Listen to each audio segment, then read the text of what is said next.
the colors that they'd be using, which would match the existing building with the brick, and add some new elements with the stone and accents of corrugated metal. As a renovation in addition to an existing building, the architectural design requirements are not required to be enforced to the letter in entirety. There are allowances made for existing buildings to make sure that it's easy for people to add on and make improvements to those buildings. So after reviewing the elevations with the architectural design requirements, staff believes that the intent of the design requirements is met by the proposed elevations. One stipulation was recommended to ensure that mechanical equipment is adequately screened, and that I wanted to also comment that there was a stipulation that had been recommended in the staff report requiring submittal of a color palette to be approved administratively. That it's up to you, but that can be struck from the recommendation if you would like, since that has already been met. The next slide shows the revised landscape plan. I've colored in the trees to make it a little bit easier to see. The smaller ones on the left are the existing trees. There are 5 new street trees on the south side of the site, and then there are 3 new trees on the east side of the site with the revised plan that did not show on the plan that was originally included with your packets. The 6 street trees and the 6 additional, or the total of 6 internal site trees do meet the landscaping requirements as recommended by staff. Again, this is a somewhat unique situation because it is improvements to an existing site as to how the new regulations are being applied. So it does not necessarily meet all of the new landscaping regulations, but it will meet them in part. So you're saying there still need to be changes? I mean, we still need to meet stipulation C on this, or is that it? Well, my next bullet point on my slide, the revised landscape plan, because it wasn't received in time for staff to do a detailed review, and the way that the stipulation that was recommended is worded, I believe, allows for staff to do a more detailed review with the construction plans and ensure that all of the requirements are met. It appears at first glance that that would be the case, but staff doesn't want to comment on that exactly without doing that more detailed review. So that stipulation, I do recommend that you keep that. The site plan approval criteria are listed on your screen on the next slide. And after going through those, the staff report included comments on each one of those, but generally speaking, staff agrees that the site plan meets the spirit and intent of those criteria.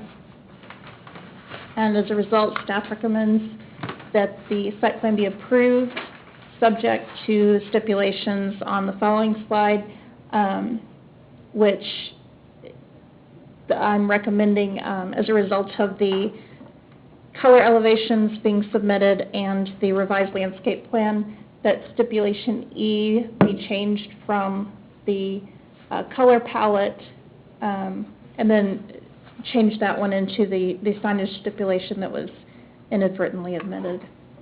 So, I know that was a little bit confusing, but are there any questions for staff? I believe so. I believe the applicant is here as well. I'm not sure they have a presentation. But. Oh, we'll hear that now. The applicant has a presentation.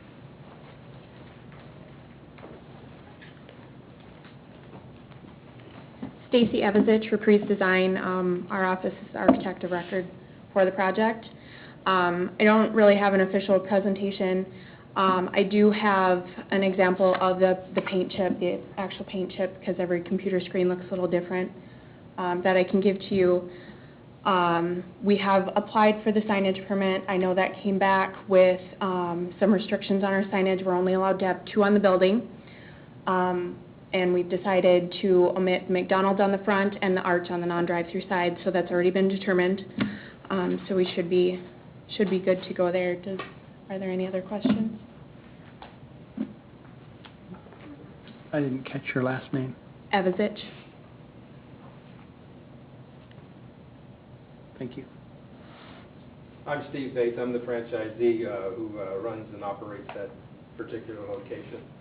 And our main goal is to, one, improve the overall look of the restaurant.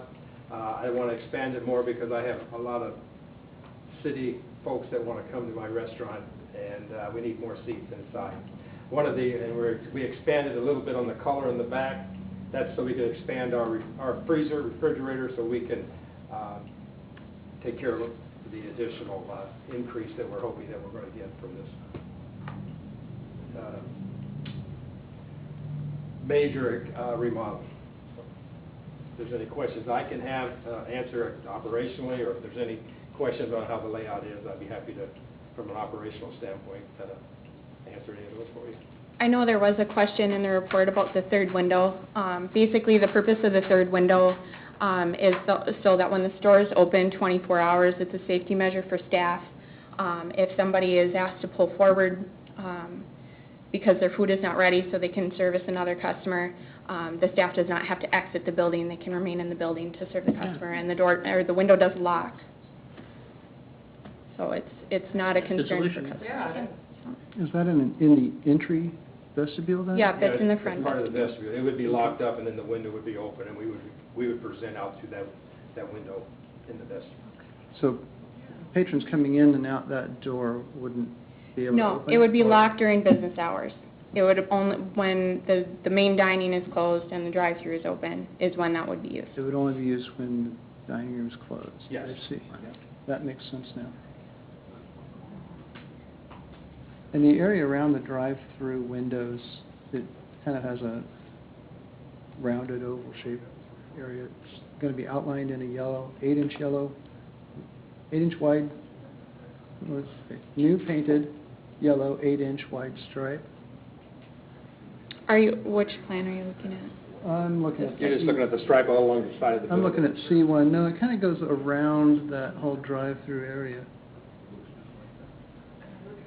Okay. On I'm the looking drive-through at- elevation here, On there's, page C1. Yeah. Is this C1? No, hang The on. name is that C1? No. It's front elevation, side elevation, back elevation. It's all 4 sides, so it's got to be up there. It's not an elevation. No, the C1 is a site plan. Oh, okay. Overall site plan, C1. Okay. 1.0, actually. Yep. I don't see it in the small print. And you're looking on the drive-through side? You can see it on C1.1 also, that's in the packet.